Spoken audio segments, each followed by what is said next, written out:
Super Smash Bros., often shortened to Smash Bros. Or simply just Smash, started out as a prototype fighting game developed by Masahiro Sakurai, the man who also created the beloved pink puffball, Kirby. The project started in the mid-90s and was initially titled Ryuo, the fighting game. It differed from traditional fighting games in that, instead of a health bar, players accumulated damage and would be launched further and further when hit, eventually falling off the stage and losing a life. Sakurai, along with Nintendo president Satoru Iwata, decided that the game needed a recognizable cast of characters if it was ever going to be popular. They decided to use 3D models from popular Nintendo characters, such as Samus and Mario, during their pitch to Nintendo's board of directors. They initially denied it, but after Sakurai presented a more complete build, Nintendo okayed the project and production on Super Smash Bros. Began. After the game's launch in 1999 on the Nintendo 64, it became a commercial phenomenon. The initial roster of characters included Mario, Luigi, Yoshi, Samus, Captain Falcon, Ness, Pikachu, and other more iconic characters that helped define gaming around that time.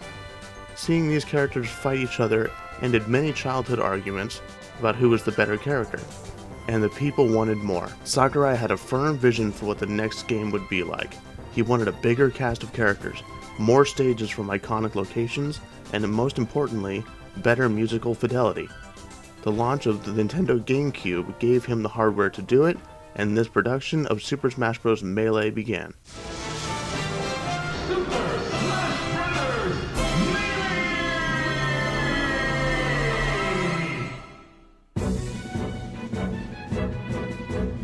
Melee is often cited as the best in the series by both casual and hardcore fans. Sakurai wanted an orchestrated soundtrack for the game, but when Nintendo cited money concerns, he offered to pay for it himself out of his own pocket. Nintendo later decided that his vision was worth the money, and most of the game's tracks were recorded live. Super Smash Bros. Melee was bigger and better in every way. New characters like Marth from Fire Emblem, Bowser, and Zelda were welcomed additions, and the inclusion of trophies from a variety of different games made collectors go insane. It's also featured the GameCube controller, the best controller to play Smash Bros. With, undoubtedly.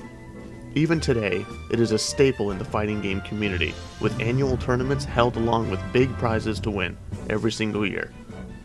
After the release of Melee, Sakurai left Nintendo and became a free agent, allowing him to join with other developers and make more games outside of Nintendo.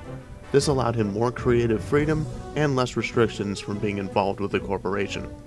At an E3 pre-show in 2005, Satoru Iwata announced the Nintendo Wii, one of the most popular consoles ever produced. Sakurai was also shocked to watch him announce that a Smash Bros. Game was in development for the new system. That evening, Sakurai was approached by Iwata, and the pair began to plan out the next game in the series, while hiring Sakurai as a game director. This gave Sakurai a unique position in the industry, allowing him to keep his work as a free agent, but also work as a gaming director for a corporation. Shortly after agreeing to specific terms, production on Super Smash Bros. Brawl began. For this new game, Sakurai wanted to add an ambitious single-player campaign, which became titled The Subspace Emissary. Sakurai originally planned for this story mode to be developed entirely by another studio, but those plans fell through and the entire thing was produced in-house, giving Sakurai a very stressful development cycle. Brawl was announced at E3 2006 and shocked fans by including new third-party characters like Konami's Solid Snake and Sega's Sonic the Hedgehog. Brawl was released in 2008 and was an even bigger hit than Melee due to the Wii's financial success. Brawl itself sold 13.27 million copies. After the success of Brawl, Sakurai and Iwata decided they should make two versions of the next game in the series, one for Nintendo's portable 3DS system, and one for Nintendo's first HD system, the Wii U. This was announced in E3 2011, but production did not begin until 2012. These titles were simply called Super Smash Bros. For 3DS and Wii U respectively. They are often referred to collectively by fans as Smash 4. Nintendo teamed up with Bandai Namco this time, who had experience in making fighting games, and this allowed for a more lax development cycle.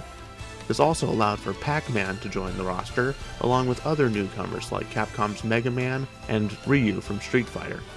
These were also the first games to support downloadable content, allowing for more surprise newcomers like Square Enix's Cloud from Final Fantasy VII and Platinum Games' Bayonetta.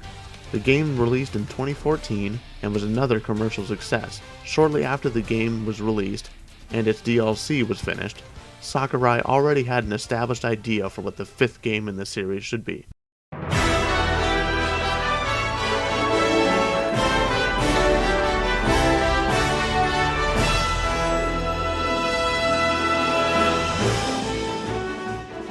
After the release of Smash 4, Sakurai announced that he would take a break from game development, but also said that his next project had already been decided on.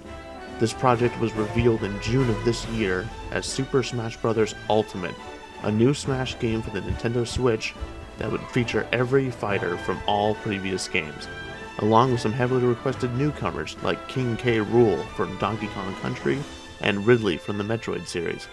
Sakurai emphasized that this was going to be the ultimate Smash Bros. Game, hence its title.